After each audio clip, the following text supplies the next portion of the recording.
ओं रामं लक्ष्मणं पूर्वजं रघुवीरं सीतापतिं सुन्दरं काकुत्स्थं करुणाकरगुणनिधिं विप्रप्रियधार्मिकं राजेन्द्रं सत्यसन्ध दशरथतनयं श्यामलं शान्तमूर्ति वन्दे लोकाभिरामं रघुकुलतिलकं राघवं रावणारि मूकं करोति वाचालं पङ्गुलङ्घयतगिरिं यद्रुपातमं वन्दे परमानन्दमाधवं। भक्तवत्सल भगवान की जय। मर्यादा पुरुष रामचंद्र की जय। लखन लाल जी की जय। भरत लाल जी की जय। शत्रुघ्न लाल जी की जय। सीता देवी की जय। संकट मोचन हनुमान की जय। मोर प्रिय श्रोता बंधु आपण मैंने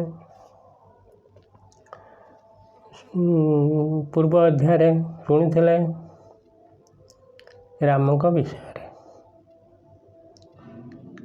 राम तो परम ब्रह्म नरदेह जन्म होती सब विद्या माने तांको देहरु जात होती किंतु लौकिक आचार वशिष्ठ पाखे पढ़िले राम जन सब गुण परिपूर्ण दशरथ राजा राम गुण देखि भारी खुशी होता भावुता एभली पुत्र स्वयं नारायण भली पाइबी बोली मोर विश्वास नथिला। दिने दशरथ राजा विचार कले मोर दांत पड़ा केश पाचिगला वृद्ध हो गले आउ मु केते दिन बंचीबी मु बंची थाऊ थाऊ राम को राज्यभार दे राजा कराइबी। जो राम प्रतिदिन मेघ भली दयाजल वृष्टि करे प्रजा उपरे जो राम सहित इंद्र जदि युद्ध करें हारिब सबु गुण मो ठारू राम अधिक से राम हस्तरे राज्यभार देले मते स्वर्ग प्राप्ति है भली लगे। एक कथा चिंता करी राजसभार आयोजन कले। उक्त सभारे पात्र मंत्री बंधु गुरुजन समस्ते बसचंती। दशरथ कहले मु जहाँ कहूँ सभा जने शुण मु वृद्ध हेली बल बयस आउ नहीं आउ राज्य पाली पारिबी नहीं रामचंद्र हस्तरे राज्यभार दे मुझको राजा कराइबी आउ विलंब न करी अभिषेकर आयोजन कर। मो अधीन जेते राजा अछंती दूत पठाई समस्त को निमंत्रण करी अणाओ। दुई जन को निमंत्रण करिब नहीं। मोर समुदी जनक आ मोर ससुर कैकेय राजा यही दुई जन को छाड़ी आउ समस्त को निमंत्रण करिब। राम राजा हेला परे से माने जानिबे आ दूत जाई राजा को कहवा अनुसार निमंत्रण कला। राम राजा हवा कथा शुणी सबु राजा माने आनंद मनरे आसी अयोध्या पहुँचले।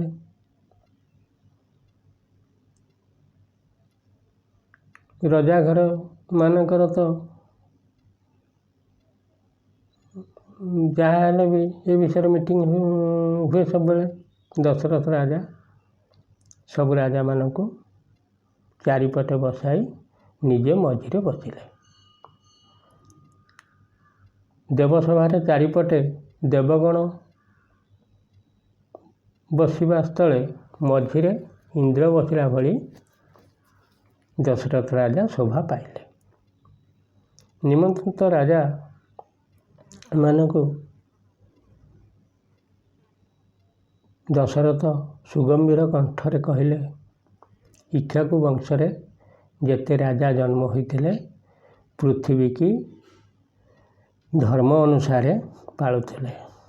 ସେମାନଙ୍କ ଭଳି ମୁଁ ମଧ୍ୟ ଆଜି ପର୍ଯ୍ୟନ୍ତ ପ୍ରଜାମାନଙ୍କୁ ପାଳିବା ସହିତ ସେମାନଙ୍କର ହିତ ମଧ୍ୟ କରୁଥିଲି। ସମ୍ପୂର୍ଣ୍ଣ ବାର୍ଦ୍ଧକ୍ୟ ହେଲାଣି। ମୁଁ ଚିନ୍ତା କରିଛି ମୋର ଜ୍ୟେଷ୍ଠ ପୁତ୍ର ରାମଚନ୍ଦ୍ର ସର୍ବଗୁଣରେ ପରିପୂର୍ଣ୍ଣ, ତାର ପରାକ୍ରମରେ ଇନ୍ଦ୍ର ବି ସମାନ ହେବ ନାହିଁ। ତେଣୁ କାଲି ତାକୁ ଏ ରାଜ୍ୟରେ ଯୁବରାଜ କରାଇବି। ସେଇଥିପାଇଁ ତୁମ୍ଭମାନଙ୍କୁ ଡକାଇଛି।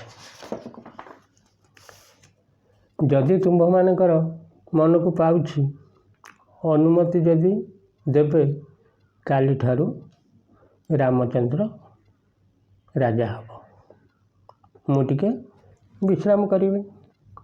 ଏ କଥା ଶୁଣି ସଭା ମଧ୍ୟରେ ଯେତେ ରାଜା ବସିଥିଲେ ସମସ୍ତେ ଏକମୁଖରେ ଦଶରଥଙ୍କ ମୁଖକୁ ଅନାଇ ଧନ୍ୟବାଦ ଦେଲେ। ତାପରେ ବ୍ରାହ୍ମଣ, କ୍ଷତ୍ରିୟ, ପୁରବାସୀ, ପ୍ରଜାଗଣମାନେ ଦଶରଥଙ୍କୁ କହିଲେ, ଶ୍ରୀରାମଚନ୍ଦ୍ର ରାଜା ହେଲେ ନିଶ୍ଚିନ୍ତରେ ଆମେ ସୁଖରେ ମଧ୍ୟ ରହିବୁ। ଖାଲି ସେତିକି ନୁହେଁ, ମହାରାଜ, ଶ୍ରୀରାମଚନ୍ଦ୍ର ରାଜ୍ୟରେ ରାଜା ହୋଇ ବୀରବାଜା ବଜାଇ ଆଗକୁ ଯାଉଥିବେ, ମସ୍ତକରେ ଦଣ୍ଡଛତ୍ର ଶୋଭା ପାଉଥିବ।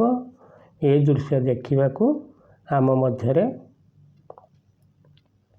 ବହୁତ ଦିନରୁ ଏକ କଥା ଥିଲା।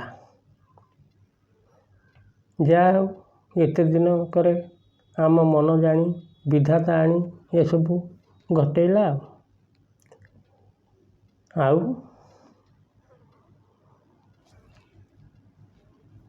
ଆଉ କିଛି ଆମମାନଙ୍କର ଆପତ୍ତି ନାହିଁ।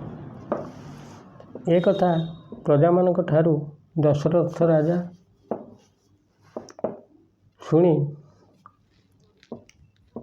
ପ୍ରଜାମାନଙ୍କ ମୁଖକୁ ଚାହିଁ କହିଲେ, ସତ୍ୟ ଧର୍ମରେ ପ୍ରଜାମାନଙ୍କୁ ପାଳୁଥିଲି। ଗୋଟିଏ କଥାରେ ମୋର ସନ୍ଦେହ ରହିଗଲା। ରାଜାମାନେ, ପ୍ରଜାଗଣମାନେ ସମସ୍ତେ ଶୁଣ, ମୁଁ କହୁଛି, କାଲି ରାମର ଅଭିଷେକ ହେବ। ଏଇ ଅଯୋଧ୍ୟା ରାଜ୍ୟରେ ସମସ୍ତେ ଅପେକ୍ଷା କରିଛ ଦେଖିବା ପାଇଁ। ମୁଁ କ'ଣ ଦୋଷ କଲି ଯେ ମୋ ଉପରେ ପ୍ରଜାମାନଙ୍କର ବିରକ୍ତ ମନୋଭାବ ଆସିଲା।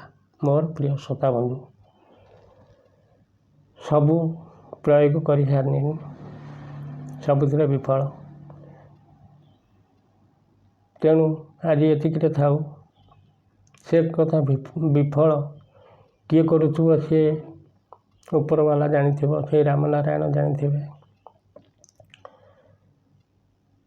ଆଜିକୁ ସପ୍ତାହ ହେଲାଣି, ବେଶୀ ଶ୍ରୋତା ବନ୍ଧୁ ଦେଖୁନାହାନ୍ତି। ଯେତିକି ଖବର ପାଉଛି ୟୁଟ୍ୟୁବ ଲୋକଙ୍କ ପାଖକୁ ଛାଡ଼ୁନାହିଁ। ହଉ, ଭଗବାନ ତାଙ୍କର ମଙ୍ଗଳ କରନ୍ତୁ। ଜିରୋକୁ ଯେତିକି ଖବର ପାଇନି, ଜିରୋକୁ ହିରୋ କରୁଛନ୍ତି, ହିରୋକୁ ଜିରୋ କରୁଛନ୍ତି। ଏତିକି ସର୍ଟରେ କହୁଛି। ତେଣୁ ଆଉ ମାତ୍ର ଯେତିକି ଲେଖା ହେଇଛି 150 ଅଧ୍ୟାୟ ପର୍ଯ୍ୟନ୍ତ ଯିବ। ତାପରେ ଯେଉଁ ଆମର ଦେଖିବା ତୁଳସୀ ଦାସ ମହାରାଜଙ୍କ ରାମାୟଣ, ତାକୁ 7 ଦିନ କରିବା। ତାପରେ କୃଷ୍ଣଙ୍କ ବିଷୟରେ 7 ଦିନ କରିବା। ଶିବଙ୍କ ବିଷୟରେ 7 ଦିନ କରିବା। ଜଗନ୍ନାଥଙ୍କ ବିଷୟରେ 7 ଦିନ କରିବା। ଏତିକିରେ ଯଦି ଅନୁଗ୍ରହ ନହେଲା, ୟୁଟ୍ୟୁବ ହେଉ, ଶ୍ରୋତାବନ୍ଧୁମାନେ ହେଉ, ଶ୍ରୀ ରାମନାରାୟଣ ହେଉ, ସେଇଠୁ ସମସ୍ତଙ୍କୁ ନମସ୍କାର କରି ବିଦାୟ ନେବା। ଠାକୁରଙ୍କ କଥା ତ ସବୁଦିନ ଚାଲିଛି, ଚାଲିବ। ଆଉ ଲୋକମାନେ ଦେଖିପାରିବେନି। ଲୋକ ଯାହା ଅନୁମାନ ପୃଥିବୀ କି ଖରାପ ସମୟ ପ୍ରାୟ ଆସିଗଲାଣି। ନହେଲେ ଏମିତି ବ୍ୟତିକ୍ରମ କାହିଁକି ହେଉଛି? ଆଜି 700 ଲୋକ ଦେଖିଥିବେ, 1000 ଲୋକ ଦେଖିଥିବେ, କାଲି ଦେଖିଲା ବେଳକୁ 20। ଏ କଥା କ'ଣ ସମ୍ଭବ? ଅବଶ୍ୟ ଆମର ଭୁଲ ଥାଇପାରେ। ତେଣୁ ଭୁଲଟା ତ କାହିଁ କମେଣ୍ଟ ବକ୍ସରେ ଲେଖୁନାହାନ୍ତି, ଭୁଲଟା କାହିଁ ତ ୟୁଟ୍ୟୁବ୍ କହୁନାହିଁ। ଆମେ ଟିକେ ସଜାଗ ହୁଅନ୍ତୁ। ତେଣୁ ମୋର ପ୍ରିୟ ଶ୍ରୋତା ବନ୍ଧୁମାନଙ୍କୁ କୋଟି କୋଟି ପ୍ରଣାମ କରି, ସେହି ଝଙ୍କଡ଼ବାସିନୀ ମା ଶାରଳାଙ୍କୁ କୋଟି କୋଟି ପ୍ରଣାମ କରି, ସେହି ରାମନାରାୟଣଙ୍କୁ କୋଟି କୋଟି ପ୍ରଣାମ କରି ଆଜି ଏଇଠି ଶେଷ କରି ପୁଣି ଆପଣ ଶୁଣିବେ। ଯଦି ଏ ଅଧମ ଥାଏ ଆଗାମୀ ଅଧ୍ୟାୟରେ ଶୁଣିବେ। ପୁଣି ପୁନର୍ବାର ମୋର ଶ୍ରୋତା ବନ୍ଧୁମାନଙ୍କୁ ନମସ୍କାର କରି ବିଦାୟ ନେଉଛି। ଜୟ ଶ୍ରୀରାମ।